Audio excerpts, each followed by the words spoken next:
রাসূলুল্লাহ সাল্লাল্লাহু আলাইহি ওয়াসাল্লামের দোয়া ছিল এইরকম: হে আমার রব, একদিন আমি ক্ষুধার্ত থাকব এবং একদিন পেট পুরে খাব।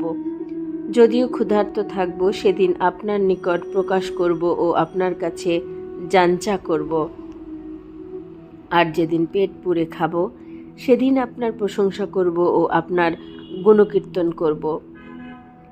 সিদ্দিকা রাদিয়াল্লাহু আনহু বলেন, পর্যায়ক্রমে 1 মাস ধরে আমাদের উনুনে বা চুল্লিতে আগুন জ্বলত না এবং রাসূলুল্লাহ সাল্লাল্লাহু আলাইহি ওয়াসাল্লামের পরিবার শুধু পানি ও খেজুর খেয়ে দিন কাটিয়ে দিতেন।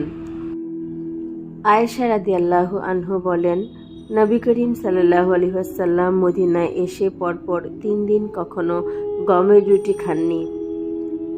রাসূলুল্লাহ সাল্লাল্লাহু আলাইহি ওয়াসাল্লামের ইন্তিকালের সময় তার বর্মটি একজন ইহুদির নিকট কিছু যবের বিনিময়ে